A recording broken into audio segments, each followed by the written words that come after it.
வணக்கம். என்னுடைய பேர் என் மடமலை. நான் பெரியார் வரேன். யோகா குடியிருக்கிற வந்து 1 வருஷம் தான் ஆகுது. அதாவது போன 9வது ஆண்டு விழாவுக்கு வந்தேன். கரெக்டாக தொடர்ந்து 10 வாரம் வந்தேன். தீட்சை வாங்கினேன். அதை ஃபாலோ பண்ண கரெக்டாக உடம்பு நல்லா தான் இருந்தது. இப்போ அது வந்து விஞ்ஞானபூர்வமாகவும் மனப்பூர்வமாகவும் ஏற்றுக்கிற மாதிரி தான் இருக்குது. அது வந்து மதத்தையோ கடவுளையோ திணிக்க வேண்டிய அவசியம் இல்லை. காலையில் 4 மணிக்கு எழுந்து 4:45 மணிக்கு உட்காந்து 5:30 வரைக்கும் அப்படியே அந்த அவர் சொன்னது 1 hour 45 நிமிஷம் செய்தாலே பல பிரச்சனை தீரும். டென்ஷன் குறையும், ப்ரெஷர் குறையும். இல்லை அட்லீஸ்ட் ப்ரெஷர் ஏறலனாலும் சுகர் ஏறலனாலும் சமநிலையாக இருக்கிறாரு யாராவது கற்றுடலாம். அது தொடர்ந்து செய்யறதுக்கு எனக்கு கொடுத்து வைக்கல. காரணம் சில அதாவது நிரந்தரமாக ஒரு இடத்துல இருக்க முடியல. ஒவ்வொரு நேரம் நான் சனி ஞாயிறு வாரத்துக்கு 2 நாள் வெளியில் நைட் ட்ராவல் பகல் ட்ராவல் போகிற மாதிரி இருந்தால் காலையில் ப்ராக்டிஸ் பண்ண முடியல. அதனால் நேரம் கிடைக்கும் போது தான் செய்கிறேன். உடம்பு நல்லா தான் இருக்குது. ஆனந்த வாழ்க்கை வந்தேன். நான் யார் என்பதை உணர்ந்தேன். தீட்சை வாங்கினேன். அது அருமையாக அறிந்தேன். அதை அறிஞ்ச எனக்கு இங்கே கூட்டு வந்ததுக்கு 2 பேர் தான் முழு காரணம். ஒன்று சங்கர் சாரும் புருஷோத்தமன் சார் தான் கூட்டு வந்தாங்க.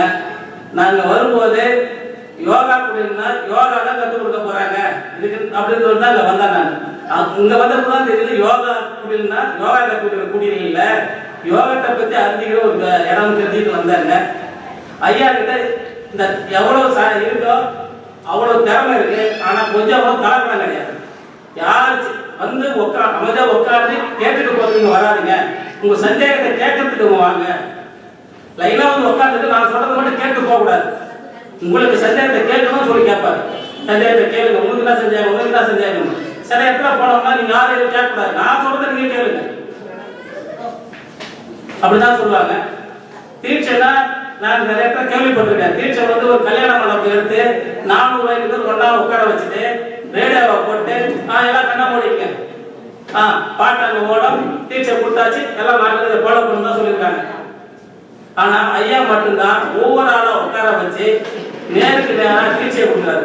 அந்த தீட்சையை வாங்குறதுக்கு நிறைய பேருக்கு தகுதி இருக்கணும்.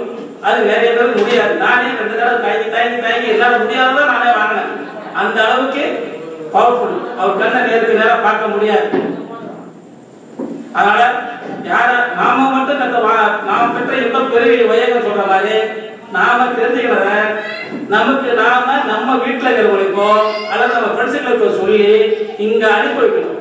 நாம வந்து அவங்க வந்து வரும்பொழுது கட்டாயப்படுத்தி கூப்பிட்டு கூட பரவாயில்ல. 1 வாரம் வரட்டும், 2 வாரம் வரட்டும். அதுக்கு பிறகு அவங்க நம்மளை கூப்பிட்டு வருவாங்க. போலாம் கிளம்பி. அதனால முடிஞ்ச வரைக்கும் நம் எல்லாரையும் அவங்க கூட்டு வரதுக்கு ஏற்பாடு நான் செய்தா நல்லது. இது நல்லா வளரும். ஏன்னா நான் போன தடவை வரும்பொழுது நான் ஃபர்ஸ்ட் வாரம் வரும்பொழுது ஃபர்ஸ்ட் வாரம் வந்த உடனே ஐயா மலேசியா கிடைப்பட்டார். 2வது சார் தான் கிளாஸ் எடுத்தார்.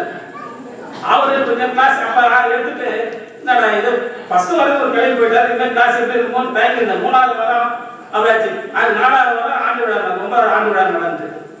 அது கூட இப்ப ஐயா நீங்க நினைக்கிற மாதிரி குடியில் வந்து குடிலா இருக்காரு கோபுரமா மாறிடும்.